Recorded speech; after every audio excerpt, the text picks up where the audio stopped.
Assalamualaikum warahmatullahi wabarakatuh. Perkenalkan, nama saya Anissa Azzuhra. Saya berasal dari kelas akuntansi 2 dengan nomor BP 20 10 11 55 11 0055. Saya akan menjelaskan materi tentang kewirausahaan dan kepemilikan bisnis dengan mata kuliah pengantar bisnis. Pengertian kewirausahaan. Kewirausahaan berkaitan dengan bisnis kecil, tapi mereka memiliki perbedaan walaupun sangat kecil. Wirausahawan adalah mereka yang menanggung risiko kepemilikan bisnis dengan pertumbuhan dan ekspansi sebagai tujuan utama. Sedangkan bisnis kecil adalah bisnis yang dimiliki dan dikelola secara mandiri yang tidak mendominasi pasarnya. Bisnis kecil tidak merupakan bagian dari bisnis lain dan hanya mempunyai pengaruh yang relatif kecil dalam pasarnya. Karakteristik kewirausahaan. Beberapa jiwa kewirausahaan dikemukakan oleh J.A. Schumpeter antara lain yaitu yang pertama berambisi tinggi, yang kedua energetik, yang ketiga bernafsu, yang keempat percaya diri, yang kelima kreatif dan inovatif, yang keenam senang bergaul, yang ketujuh pandai bergaul, yang kedelapan bersifat fleksibel, yang kesembilan hardworking, dan yang kesepuluh berpandang ke depan. Tren dalam berbisnis. Yang pertama, kehadiran e-commerce.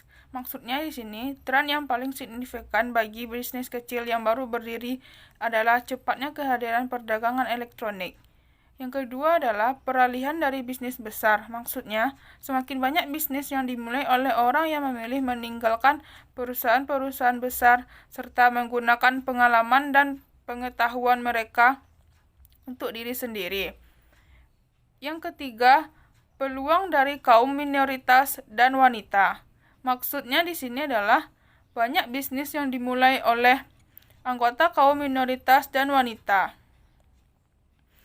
Yang keempat adalah peluang global. Maksudnya, banyak wirausahawan kini yang menemukan peluang-peluang baru di pasar luar negeri. Yang kelima adalah tingkat keberhasilan yang lebih baik. Alasan-alasan kegagalan. Yang pertama, manajerial yang tidak kompeten atau tidak berpengalaman. Maksudnya, banyak calon wirausahawan yang berpikir mereka dapat berhasil dengan menggunakan logika saja, tanpa yakin akan keahlian manajerial mereka. Yang kedua, kurang memberi perhatian. Maksudnya, beberapa wirausahawan mencoba meluncurkan usaha pada waktu luang mereka atau hanya mengabdikan sedikit waktu yang bisnis barunya. Yang ketiga, sistem kontrol yang lemah. Maksudnya di sini, sistem kontrol yang efektif diperlukan untuk membantu agar bisnis dapat tetap bertahan dan untuk membantu manajer mewaspadai masalah-masalah yang mungkin timbul. Yang keempat adalah kurangnya modal. Beberapa wirausahawan sangat optimis mengenai seberapa cepat mereka mulai mendapatkan laba mereka.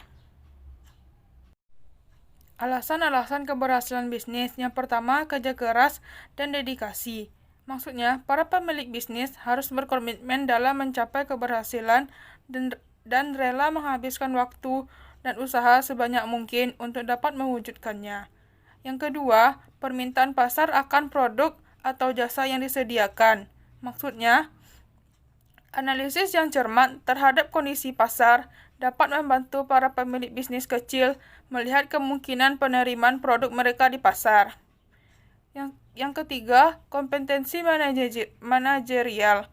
Maksudnya, para pemilik bisnis yang kecil yang berhasil mungkin mendapatkan kompetensi melalui pelatihan atau pengalaman, atau dengan belajar dari keahlian orang lain. Yang keempat, keberuntungan. Yang kelima, pemilik menaruh perhatian kepada pesaing baru. Yang keenam, bisnis berada dalam industri pertumbuhan.